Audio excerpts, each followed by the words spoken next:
예, 우리는 지난주에요. 신약교회의 원수들이라는 제목으로 이제 거짓 복음과 거짓 교리에 대해서 살펴봤습니다. 오늘은 두 번째 시간으로요. 율법주의라는 문제에 대해서 좀 말씀을 선포하겠습니다. 오늘 이제 본문 사도행전 15장에 보시면요. 이 율법주의의 문제는 영적으로 잘 성장하는 안티옥 교회와 예루살렘 교회를 혼란에 빠뜨렸던 교리 논쟁이었습니다. 여러분, 교리 논쟁이 지나치면 이게 참 무섭습니다. 이게 오래 끌면 큰일 납니다. 영적으로 부흥하던 교회가 커다란 시험에 들 수 있습니다. 그리스도의 복음이 유대로부터 시작되었지만 유대에 머물러 있지 않고 사마리아와 땅끝 맨 지역들까지 번져나가면서 수많은 이방인들이 예수 믿어서 구원받게 되었습니다. 한 30년 만에 오히려 예루살렘 유대보다 훨씬 더 많은 이방인들이 이제 크리스찬이 되어서 그리스도의 몸 안으로 들어오게 되었습니다. 그러자 갑자기 바리새파 출신의 믿는 유대인 신자들이 할례와 모세의 율법을 지키는 문제를 들고 나왔습니다. 쉽게 해서 이런 얘기죠. 십자가 보혈의 은혜만으로는 구원받는다? 너무 쉽지 않아? 그럴 리 없다. 은혜도 중요하지만 그것만으로 안 되고 인간의 행위, 율법의 규례를 지켜야 한다. 이방인들이 예수님을 믿는 거 좋지만 할례 받고 모세 율법을 지키는 거 플러스하지 않으면 그거 완전한 구원이 아니다. 그래서 쉽게 해서 천국 앞에서 큰 코 다칠 수 있다. 이렇게 잘못된 교리를 전파했다는 겁니다. 그로 인해서 예수님을 믿은 지 얼마 안 된 이방인들, 어린 이방인 신자들이 굉장한 두려움에 휩싸였을 겁니다. 초대교회 전체에서 이 문제 굉장히 심각한 문제였습니다. 구원이 전적으로 하나님의 은혜로만 얻어지는 것이냐, 아니면 예수님도 필요하지만 할례와 율법까지도 지켜야 완성되는 것이냐, 이걸 제대로 해결해 놓지 않으면 앞으로 수없이 많이 예수 믿어서 구원받게 될 이방인 크리스찬들이 굉장히 불완전한 구원, 두려운 구원 때문에 덜 떨 수 있기 때문입니다. 그래서 문제산이 심각하기 때문에 바울과 바나바가요, 예루살렘으로 직접 올라갔습니다. 그곳에서 바울과 바나바가 이제 선교에 대한 보고를 합니다. 간증을 합니다. 그리고 이제 아래 보시면 베드로가 이 바울과 바나바의 주장을 서포트한 후에 야고보가요, 우리 유대인들은 이방인들과 마찬가지로 오직 주 예수 그리스도의 은혜로만 구원을 받는다, 이렇게 판결을 내리는 내용들이 본문에 소개되어 있습니다. 오늘날 율법주의의 폐해는 아주 심각합니다. 예루살렘 교회 그 당시에는 할례 지키는 것과 율법을 지키는 것이 문제였지만 오늘날의 교회 안에서는 나름대로 만들어 놓은 율법주의적인 전통이 많습니다. 어떤 교단, 어떤 교회에서는요, 특정 교리를 너무 강조하면서 웨스트민스터 신앙 고백, 소유문답 이런 것들을 안 했으면 구원을 못 받은 것처럼 판단하기도 하고, 또 어떤 교회에서는요, 성경 강연회를 일주일 동안 다 듣지 않으면 뭔가 구원에 문제가 있는 것처럼 판단하기도 합니다. 또 어떤 교단에서는요, 11조와 수십 가지 헌금의 문제를 너무 강조해가지고 거의 그것이 율법이 되다시피 하는 경우도 있습니다. 어떤 근본주의 교회에서는요, 옷 입는 문제와 관련해서 남자는 반드시 넥타이와 양복을 입고 와야 하고 여자는 반드시 긴 치마를 입고 와야 한다고 너무 강조해가지고 그것이 율법이 되어버린 경우도 있습니다. 여러분, 이 율법주의와 관련해서 MRDN이라고 하는 하나님의 사람이 쓴 책이, 유명한 책이 있습니다. 바로 율법과 은혜라고 하는 유명한 책이 있습니다. 이 책에 보시면요, 하나님의 율법과 관련해서 기독교계에 만연되어 있는 일반적인 오류들을 이렇게 세 가지로 설명하고 있습니다. 하나는 율법주의입니다.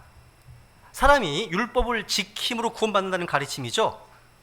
이 문제 때문에 바울이 로마서를 쓰게 되었습니다. 여기에 걸리는 수많은 교단들, 이단들이 있습니다. 그리고 반율법주의, 다른 말 율법 폐기주의 이런 말이 있습니다. 다른 방종주의. 이건 뭐냐? 구원은 전적으로 하나님의 은혜에 속한 것이기 때문에 이제 구원받은 이후에는 마음대로 자기가 원하는 대로 살아도 된다고 하는 그런 생각입니다. 그러니까 천국행 티켓이 이미 확보됐기 때문에 앞으로 자신이 어떻게 살든지 상관없다, 그런 이제 주의죠. 이 문제 때문에 야고보서가 기록되었습니다. 여기에는 단번 속죄를 강조하면서 자백이나 회개가 필요하지 않다고 가르치면서 자신의 죄악된 삶을 정당화시키는 사람들이 있습니다. 또 하나 세 번째는 갈라디아주가 있습니다. 갈라디아주의. 사람들은 믿음을 통해 은혜로 구원을 받지만 율법을 지킴으로 구원 유지된다는 가르침입니다.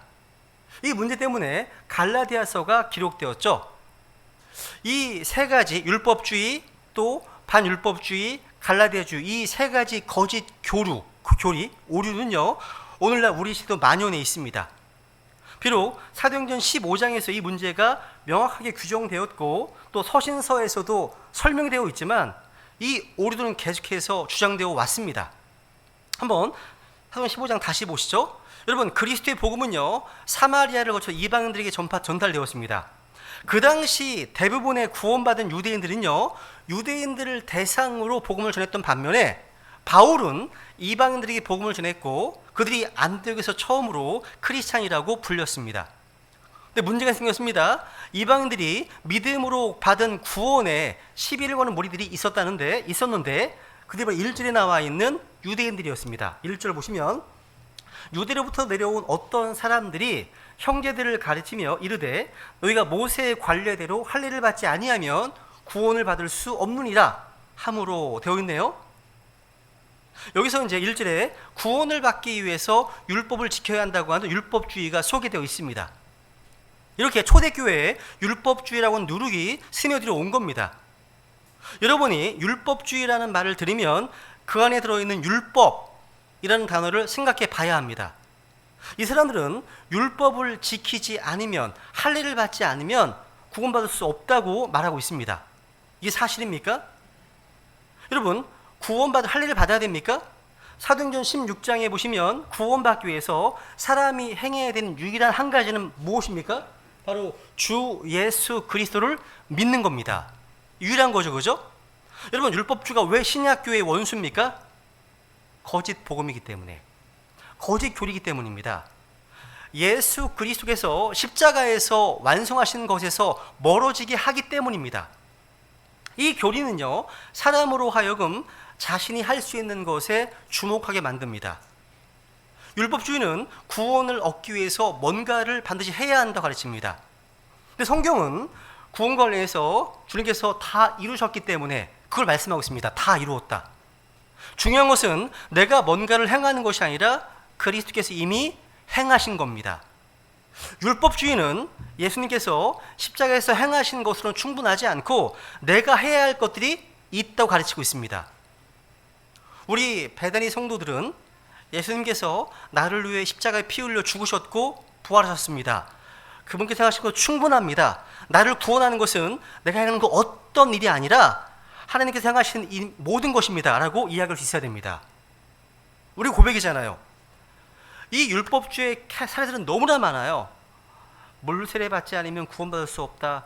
착하게 살지 않고 십계명 지키지 않으면 구원받을 수 없다. 유월절과 안식일을 지키지 않으면 구원받을 수 없다 등등.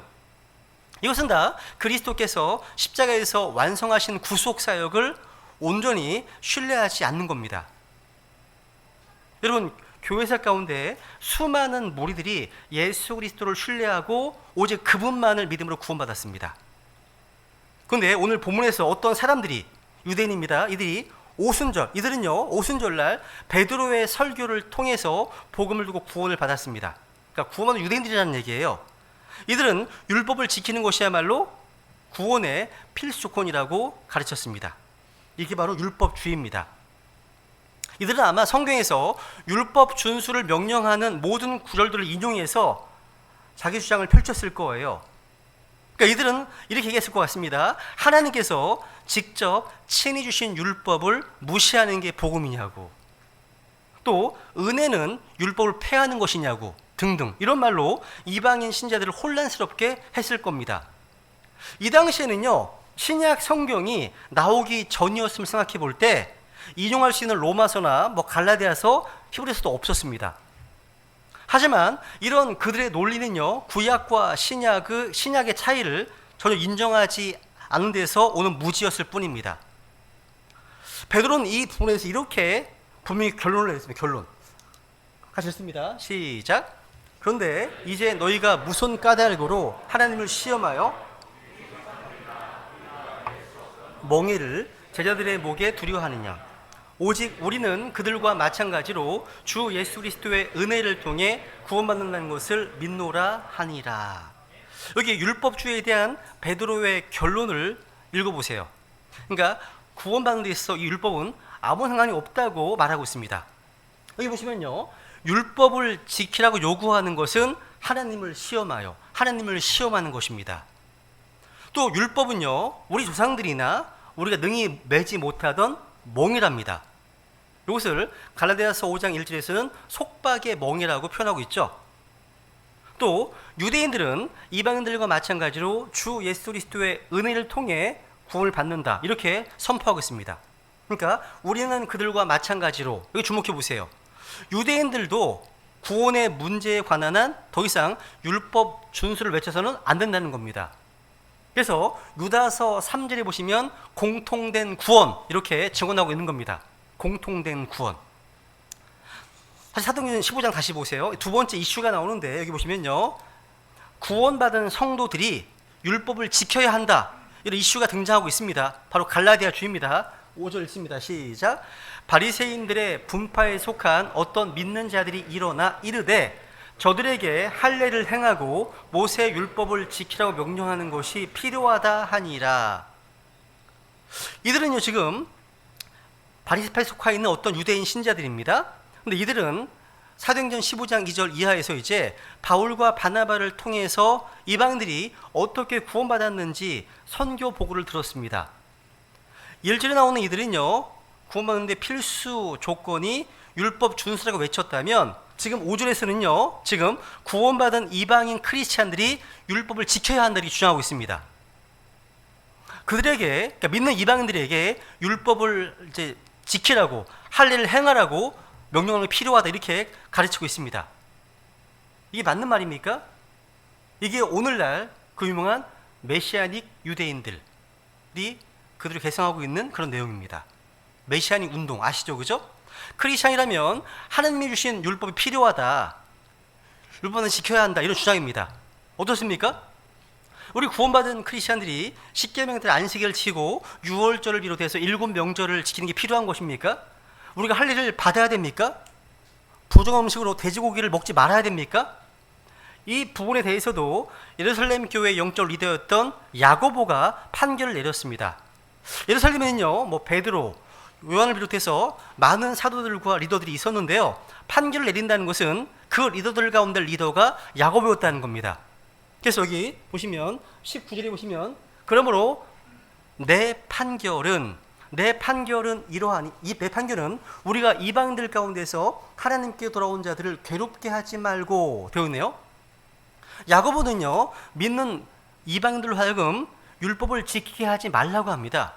율법을 지키라는 것을요, 괴롭게 하는 것이다 증언합니다. 괴롭게 하는 것이다 증언하고 있어요.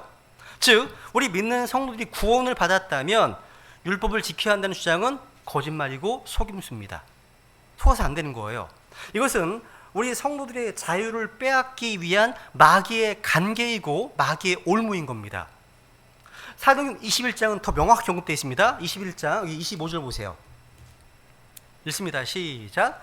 믿는 이방인들에 관하여는 우리가 편지를 써서 결론을 내리되 그들이 그러한 것을 지키지 말고 다만 우상들에게 바친 것과 피와 목매어 죽인 것과 음행을 피하라고 말하였느니라 하니. 보세요. 잘 보세요. 그들이 그러한 것을 지키지 말고, 그러한 것이 뭡니까? 율법입니다. 율법. 그러니까 믿는 이방인들에 대한 결론이 뭡니까? 그들이 그러한 것을 지키지 말고입니다. 율법을 지키지 말고. 이것은 성경에 기록된 말씀 그대로 믿으면 되는 거예요. 우리가 그들이 그런 것을 지킬 필요가 없다는 것이 결론입니다. 결론. 우리는 진리의 말씀을 바르게 나누어서 공부해야 됩니다. 우리가 구약과 신약을 나누고 유대인과 이방인을 나눌 줄 모르면 안식교인도 될 수 있고 여호와의 증인도 될 수 있고 메시안 유대인도 될 수 있습니다. 또 기타 여러 이단들도 될 수 있습니다. 여러분, 이단들은요, 성경이 없는 사람들이 아니에요. 이들이 성경을 연구하지 않는 사람들이 아닙니다. 이단들도 자기 나름대로 명확한 근거 구절이 있고 논리가 있고 분명한 주장들이 다 있어요. 문제는 주님께 하신 이 성경 연구 방식대로 이 말씀을 바르게 나누지 않기 때문에 생기는 겁니다. 율법의 대상은 이방인도 아니고 교회도 아니고 바로 이스라엘 백성뿐입니다. 어떤 이들은요, 죄를 범하지 않기 위해서 율법을 지켜야 한다고 말합니다. 하지만 율법은요, 그 누구에게도 죄를 범하지 않을 능력을 주지 못합니다. 이게 율법의 한계죠. 한계입니다. 여기서 주의할 게 있습니다. 율법에 한계가 있다고 해서 율법이 나쁜 것은 결코 아닙니다. 율법주의가 나쁜 거예요. 그죠? 그러니까 율법과 율법주의의 어떤 그 사이의 구분을 명확히 이해하는 것이 중요합니다. 왜냐하면 율법은요, 하나님께로부터 나온 좋은 겁니다. 선한 겁니다. 하지만 율법주의는 뭡니까? 사탄에게서 나온 악한 것이기 때문입니다. 그래서 이 둘을 정확히 알아야만 우리가 신약교회의 원수로서 싸워야 할 것이 무엇인지 알게 되는 것입니다. 율법은 어떤 것입니까? 율법은요, 하나님의 계명이고요, 하나님의 법도 하나님의 명령으로서의 전반적으로 하나님의 말씀을 말합니다. 그래서 율법은 하나님께로부터 나온 것으로 거룩한 것이고요, 선한 것입니다. 7장 12 읽어볼까요? 로마 10장 7장 12절 시작. 그러므로 율법도 거룩하고 명령도 거룩하며 의롭고 선하도다 되어 있네요. 근데 오늘날 사람들은요, 이 율법과 율법주의를 그 차이를 잘 알지 못해서 율법은 우리가 피할 어떤 나쁜 것이라는 인상을 가지고 있는 경우가 많습니다. 그렇지 않습니다. 율법은 거룩한 하나님 말씀이라는 거죠. 그런데 우리의 신앙과 관련해서 율법에서 가장 중요한 것은 바로 율법이 주어진 목적이에요. 우리가 율법의 목적을 올바로 알아야만 율법주의라고는 거짓된 교리에 빠지지 않을 수 있는 겁니다. 율법의 목적이 무엇입니까? 율법은요, 우리의 죄를 드러내게 하기 위한 겁니다. 로마서 7장 7절 읽습니다. 시작. 그러면 우리가 무슨 말을 하겠느냐? 율법이 죄냐? 결코 그럴 수 없느니라. 아니라 오히려 율법을 통하지 않고는 내가 죄를 알지 못하였으리니 율법이 너는 탐내지 말라 하고 말하지 아니하였더라면 내가 탐욕을 알지 못하였으리라. 율법은 마치 영혼의 거울과도 같습니다. 그죠? 그러니까 우리 율법을 통해서 우리의 죄를 발견하게 되는 겁니다.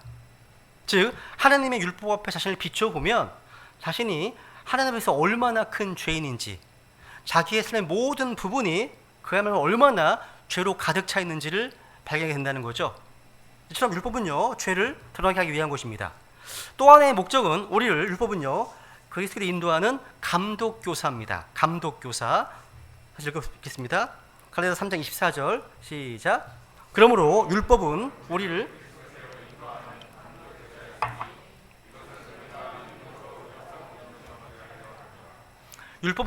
그리스도를 인도하는 감독교사라고 하네요.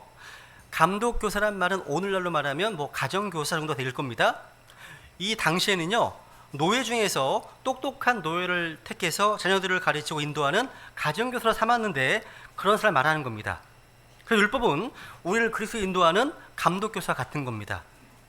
율법은요, 우리에게 우리 인간의 철저한 타락을 보여줍니다. 그리고 우리의 인간적인 노력으로는 우리가 하나님께로 갈 수 없다, 하나님이 원하시는 어떤 의도 이룰 수 없다는 것을 철저히 깨닫게 해줍니다. 그래서 이제 우리는 믿음으로만 의롭게 된다, 이렇게 우리를 주님께로 인도해가는 거죠. 이게 율법의 목적입니다. 그래서 우리는 하나님께서 우리 율법을 주신 이유가 이러한 목적들을 위해서지 결코 우리가 그것들을 지킴으로 구원받는다? 절대 그게 아님을 기억해야 하는 겁니다. 율법은요, 할 수 없는 게 너무 많습니다. 율법은 사람을 의롭게 할 수 없습니다. 율법은 행하라, don't, 하지 마라, 이런 요구만 할 뿐 할 수 있는 힘은 주지 않습니다. 그래서 로마서 20절 복음적인 구절이죠. 시작. 그러므로 율법의 행위들로는 어떤 육체도 그분의 눈앞에서 어렵다고 인정받을 수 없나니 율법에 의해서는 죄를 알게 되느니라. 그러니까 우리는 율법이 아닌 다른 어떤 것으로 의롭게 되어야 하는 겁니다. 그래서 뭐가 필요한 겁니까? 믿음이 필요한 겁니다. 두 구절 읽겠습니다. 두 구절 복음적인 구절입니다. 시작. 사람이 율법의 행위로 의롭다 인정받지 아니하고 예수 그리스도의 믿음으로 의롭다 인정받는 줄 알므로 우리도 예수 그리스도를 믿었나니 이것은 우리가 율법의 행위가 아니라 그리스도의 믿음으로 의롭다고 인정받으려 함이라. 율법의 행위로는 어떤 육체도 의롭다고 인정받을 수 없느니라. 그다음, 그러나 하나님의 눈앞에서는 아무도 율법으로 의롭다고 인정받지 못한다는 것, 그것은 분명하니 이는 의인은 믿음으로 살리라 하고 기록되었느니라. 야, 율법은 아무도 의롭게 할 수 없고 아무도 완전케 할 수 없습니다. 즉 율법 자체로 되지 못하는 일들을 하나님은 예수 그리스도를 통해서 하십니다. 그래서 사도행전 13장에 보시면 또 너희가 모세 율법에 의해 의롭다고 인정받을 수 없었던 모든 일에도 그분에 의해 믿는 모든 자가 의롭다고 인정받았다는 것이라 말씀하고 있습니다. 그러니까 예수님을 통해서 의롭다고 인정받는 거죠. 그죠? 이렇게 율법주의는요, 신약교회의 원수입니다. 이것이 여러분, 구원과 관련해서만 문제가 되는 것이 아니라 우리의 삶과 관련해서도 그 폐해가 아주 심각합니다. 저는 이것을 이제 율법주의 신앙이라고 부르겠습니다. 율법주의 신앙. 여러분, 율법 신앙의 문제가 뭡니까? 다른 말로 세상적인 사고방식으로요, 하나님을 이해하는 겁니다. 무슨 얘기냐? 세상적인 사고방식은요, 세상에 뭐 공짜는 없다, 뭐 준 것만큼 받는 것이다, 뭐 신문대로 거둔다, 뭐 기브 앤 테이크, 뭐 인과응, 뭐 이런 거예요. 이런 겁니다. 그러니까 우리가 행한 만큼 하나님이 우리에게 돌려주시는 거, 이렇게 생각하는 겁니다. 근데 이게 처음부터 불가능한 겁니다. 왜냐하면 인간의 어떤 행위로도 어떤 성인 군자도 하나님의 기준에 도달할 수 없기 때문이에요. 그러니까 아무리 열심히 한다고 되는 게 아니라는 거죠. 여러분이요, 하루 종일 밥만 먹고 축구한다고 해서, 축구만 한다고 해서 메시까지 될 수 있습니까? 절대 안 됩니다. 확실합니다. 여러분이 프리미엄 구단에 입단할 수 있습니까? 여기 앉아있는 그 누구도요, 평생 축구를 해도 저는 못 간다고 확신할 수 있습니다. 그러니까 열심히 한다고 되는 게 아니에요. 그 누구도 하나님의 거룩의 그 기준에 도달할 수 없기 때문이죠. 율법주의자들도 도달하지 못합니다. 아무리 헤엄 잘 치는 사람도요, 태평양을 혼자 건너올 수 없습니다. 인간적인 수양과 어떤 절제, 도덕과 윤리로 채고 갈 수 있는 게요, 그냥 맹자, 공자, 석가모니, 그 정도입니다. 여러분, 근데 하나님의 수준에 딱 가면요, 동네 축구 스타도 프리미어 리그에 가면 아무것도 아니잖아요. 아무것도 아니잖아요. 그 누구도 하나님의 거룩의 어떤 기준에 자기 행위를 맞출 순 없다는 거예요. 마찬가지입니다. 그래서 처음부터 포기하고 우리는 예수 그리스도의 십자가 보혈의 은혜를 붙잡는 겁니다. 하나님께서 인간의 힘으로 안 되기 때문에 예수님의 보혈의 다리를 건너서 와라고 하시는 거예요. 그런데 율법주의자들은 그 다리 밑에 자기가 또 다리를 설치하겠다는 겁니다. 율법주의자입니다. 이게 처음부터 불가능한 게임이기 때문에 그래서 그렇게 살면 피곤한 거예요. 그러니까 여러분이 율법주의자로 신앙생활하면 정말 피곤합니다. 또 불안한 거예요. 여러분, 이들의 가장 결정적인 문제가 뭔지 아세요? 하나님을 크게 오해하고 있다는 사실이에요. 크게 오해하고 있습니다. 그러니까 뭔가를 하지 않으면 하나님으로부터 뭐 저주를 받을까 봐 두려워합니다. 뭔가 벌을 받을까 봐 두려워한다는 거예요. 옛날에 그리스의 신들이 그랬거든요. 조금만 잘못하면 막 벌을 내렸거든요. 그래서 율법주의적으로 신앙생활하는 사람들을 보면 주일 경배를 드릴 때도, 뭐 헌금할 때에도, 봉사할 때에도 다 하나님을 달래기 위해서 한다는 겁니다. 그러니까 하나님 화내지 마세요. 그러니까 자기 인생에 조금만 어려운 일이 생기면 내가 뭔가를 안 해가지고 이 꼴 당하는 거 아니야? 이렇게 원인물수로 한다는 거예요. 이렇게요. 이런 식으로 하나님을 보는 사람은요, 정반대의 케이스로도 굉장히 계산적인 생각을 합니다. 이게 무슨 얘기냐? 내가 이 정도 했는데 하나님이 어떻게 나한테 이럴 수가 있지? 내가 11조를 안 했나? 교회 봉사를 안 했나? 근데 어떻게 내가 병이 걸릴 수가 있지? 어떻게 내 자식이 시험에 떨어질 수가 있지? 어떻게 내 비즈니스가 이렇게 어려울 수가 있지? 내가 하나님 앞에서 어떻게 했는데? 이런 반응이 율법주의 신앙생활의 모습입니다. 근데 이들이 착각하는 건 한 가지는 뭐냐면, 자기가 하나님한테 드린 것만 생각하고 하나님께서 자기에게 주신 것을 생각을 안 한다는 점입니다. 이 가장 큰 문제예요. 여러분 한번 생각해 보세요. 여러분 어떤 사람이요 여러분한테 미국 땅을 다 줬어요. 미국 땅을 다 줬습니다. 그 여러분도 자신이 가진 것 다 팔아서 줬어요. 그러면서 여러분이요 자기가 판 것만 생각하면서 내가 어떻게 했는데라고 한다는 겁니다. 그러니까 그 사람한테 미국 땅을 줬어요. 그런데 자기는 자기가 하는 거 다 팔아서 줬어요. 그런데 그것만 생각해. 받은 거 생각하지 않고. 여러분, 여러분이 가진 거 다 팔아도요 미국 땅이랑 바꿀 수 있습니까? 바꿀 수 없죠. 여러분이 남은 생애 동안 버는 돈 다 헌금한다 하더라도, 있는 시간 전부 다 하나님의 양국을 위해서 일만 한다고 하더라도요 예수 그리스도의 보혈의 은혜를 갚을 수가 없습니다. 100만 분의 1도 갚을 수 없습니다. 여러분, 그 누가요 하나님께서 이미 여러분을 위해서 해놓으신 것을 갚을 수가 있습니까? 그러니까 뭔가 기브 앤 테이크로 비교하면 안 된다는 겁니다. 그런 걸로 하나님과 딜하면 안 된다는 얘기입니다. 여러분의 행위로 말입니다. 그러니까 여러분이 어떤 행위로 하나님의 복이나 은총을 받으려고 하지 마시라는 겁니다. 기브 앤 테이크가 어디 있습니까? 이미 하나님이 정말 너무나 큰 걸 주는데 말입니다. 여러분, 하나님께서 우리에게 몇 조, 몇 경을 우리에게 넣어주셨는데 여러분이 비교하면 몇천 원, 그러니까 몇천 원을 드리면서 티를 내는 거예요. 티를 내는 겁니다. 이게 딱 비유가 맞는 것 같아요. 하나님 몇 경을 주셨어 우리한테. 근데 몇천 원 드리면서 티를 내는 건다는 거죠. 내가 이만큼 했으니까 하나님은 나한테 갚아달라는 겁니다. 그러니까 예수님의 십자가의 보혈 앞에 서 있는 우리는 그런 말할 자격이 없습니다. 없어요. 하늘을 두루마리 삼고 바다를 먹물 삼아도요 그 크신 사랑 표현 못합니다. 여러분, 하나님께서요 율법주의자를 싫어하시는데 그 이유 뭐냐? 의식은 있는데요 마음이 없어요. 뭔가 규칙, 규율, 의식은 있어요. 형식은 있습니다. 마음이 없습니다. 그러니까 하나님의 성품의 모양은 있는데 능력이 나타나지 않는 겁니다. 종교 껍데기밖에 없습니다. 알맹이는 없어요. 율법주의자입니다.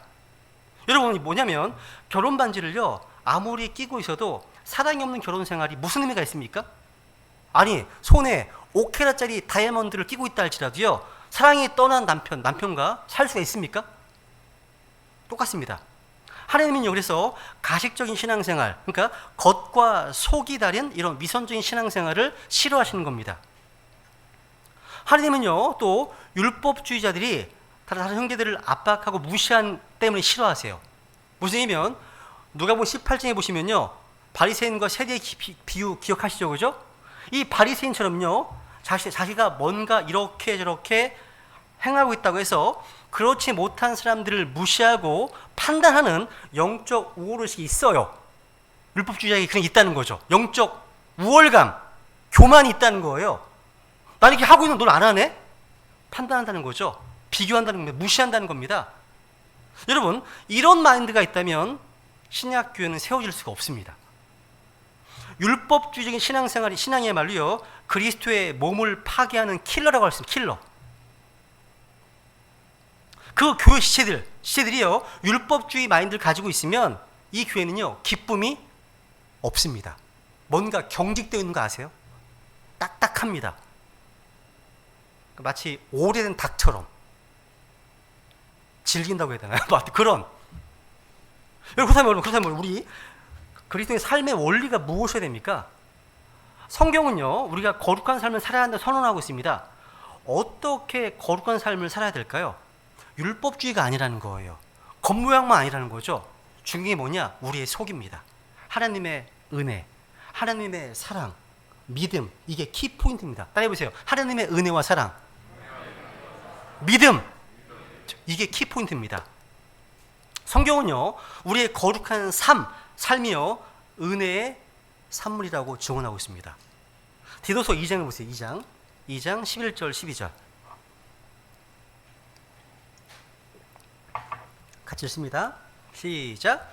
구원을 가져다 주시는 하나님의 은혜가 모든 사람에게 나타나 우리를 가르치시되 하나님의 성품에 위배되는 것과 세상에 속한 정욕들을 우리가 거부하고 이 현 세상에서 맑은 정신을 가지고 의롭게 하나님의 뜻대로 살며. 여기 보시면요, 율법은 모세를 통해 주어졌습니다. 은혜는 예수 그리스도와 함께 왔습니다. 그리고 모든 사람이 나타났습니다. 이 은혜가요, 은혜는 구원합니다. 은혜는 구원받은 성도들이 어떻게 거룩한 삶을 살아야 하는지 가르쳐 줍니다. 은혜가 가르쳐, 은혜입니다. 주어가 은혜입니다. 만약 우리 크리스찬이요, 하나님의 어떤 복과 은총을 얻기 위해서 거룩한 삶을 살려고 한다면 뭔가 잘못된 겁니다. 우리 마음에, 우리 성도들의 마음에 하나님의 구원이라고 하는, 구원하시는 은혜와 사랑으로 충만하면 그 은혜가 거룩한 삶을 낳는 거예요. 순서가 바뀌면 안 돼요. 그 은혜가 거룩한 삶을 낳는다는 사실. 여러분, 율법은요, 의롭게 할 수 없습니다. 거룩하게 할 수 없습니다. 율법은 우리가 거룩하지 않음을 보여주는 겁니다. 그죠?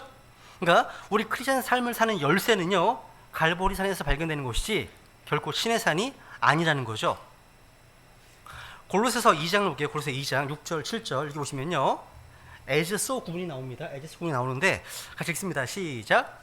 그러므로 너희가 주 곧 그리스도 예수님을 받아들였듯이 그렇게 그분 안에서 걷되 그분 안에서 뿌리를 내리고 세워지며 가르침을 받은 대로 믿음 안에 굳게 서서 그 안에서 넘치도록 감사를 드리라. 너희가 주 곧 그리스도 예수님을 받아들였듯이 되어 있네요. as 되어 있네요. 여러분, 골로새 교회 성도들은요, 예수님을 주 곧 예수님을 주님으로, 또 그리스도 예수님을 그리스도로 믿고 받아들였습니다. 예수님께서 주님이시고 예수님께서 그리스도이신 것을 알고 믿음으로 자신 안에 그리스도를 받아들이는 사람이 누굽니까? 구원받은 성도들입니다. 여기서 받아들였다는 말, 이 단어는요, 우리가 복음 전할 때 쓰는 영접한다는 말 똑같습니다. receive, 영접한다는 말입니다. 우리 안에 예수님을 자신의 구원자요, 자신의 주님으로 영접하지 않았다면 그 사람이 아무리 교회를 오래 다녔다 할지라도, 아무리 기도를 많이 한다 할지라도 지옥 가게 되는 이뤄진 죄인인 겁니다. 맞죠? 여기서 예수님을요, 자신의 구주와 주님으로 어떻게 받아들였습니까? 믿음으로 받아들였습니다. 그렇다면 구원받은 이후에 거룩한 삶 또한 믿음으로 걸어야 됩니다. 믿음으로입니다. 그죠? 그래서 받아들였듯이 그렇게 그분 안에서 걷되 얘기하고 있죠. 그러니까 우리의 성화도요, 믿음으로입니다. 동일한 방법으로입니다. 믿음으로입니다. 이것이 우리의 삶의 원리인 거예요. 또 하나, 우리 성도들의 삶의 원리는요, 사랑입니다. 사랑입니다.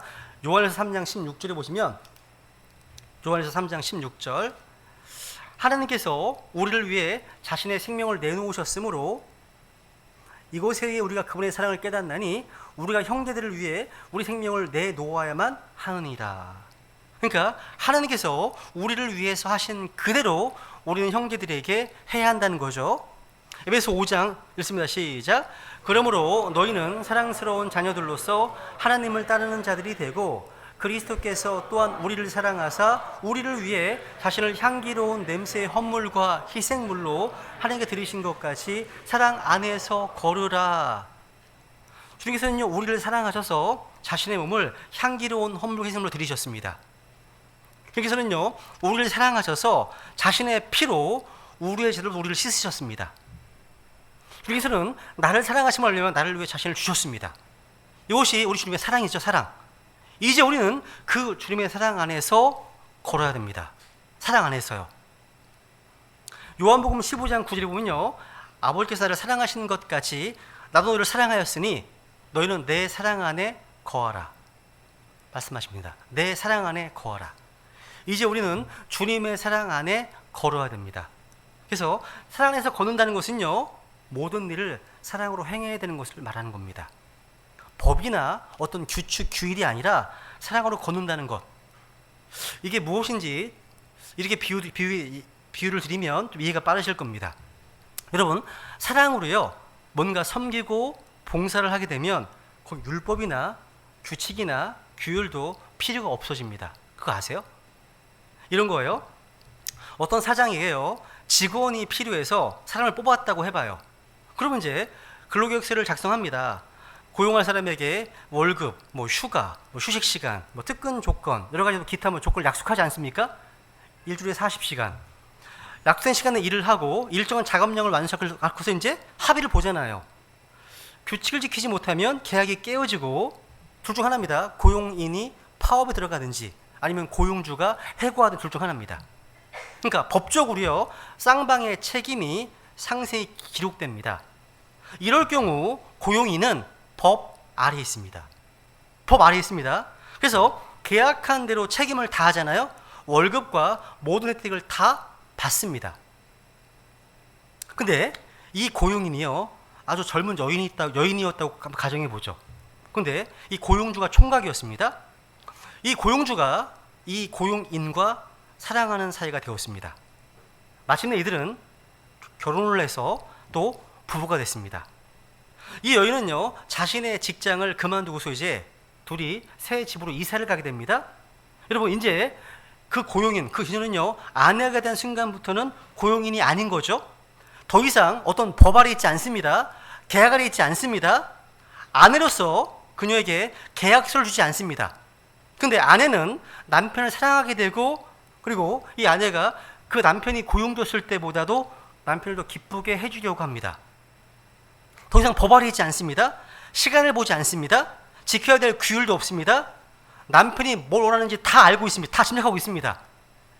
어떤 규율 아래, 어떤 계약 아래 미어 있지도 않습니다. 근데 이것이 그녀를 자기가 편한 대로 행동하도록 할까요? 이것이요? 아닙니다. 야, 이제 법 아래 있지 않으니까 나 좋을 대로 해도 되겠구나. 아닙니다. 그 여자는요, 사랑의 법 아래 있는 겁니다. 이제 18시간이 아닙니다. 하루 종일합니다. 하루 종일 할 수 있습니다. 그러니까 사랑의 법이 더 고차원적인 거고 더 높은 법이라는 겁니다. 그 사랑으로 향하는 겁니다. 사랑으로. 제가 좋아하는 찬송가 작사가 중에요, 찰스 웨슬레가 있습니다. 찰스 웨슬레. 이분이요, 81세 이제 마지막으로 쓰신 찬송가의 가사가 이렇게 되어 있습니다. 이 내용입니다. 보시면 세월 속에 연약한 몸, 노쇠한 몸, 벌레 같은 이런 무기력한 주인을 누가 구속할 수 있겠습니까? 하면서 예수님이 바로 나의 유일한 희망이시고 소망이시고 노쇠한 내 육신과 마음의 힘이 되십니다.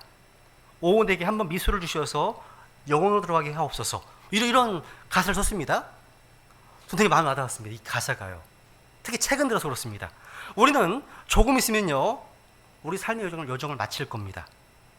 주님께서 다시 오신다고 하는 복된 소망을 기다리지만 주님께서 조금 지체하신다면 주님을 섬길 수 있는 나의 시간은 가버립니다. 또 나의 힘, 또 기력을 다할 겁니다. 그런데 우리는 끝없이 주님을 계속 찬양할 겁니다. 영원히요. 나를 구원하신 사랑의 주님을 수천 년, 수만 년 세월이 지난다 할지라도 영원으로 찬양할 겁니다. 맞죠? 여러분은요, 자신을 구원해 주신 예수님의 그 위대한 사랑을 진정으로 알고 믿으십니까? 그 사랑이 마음속에 충만하십니까?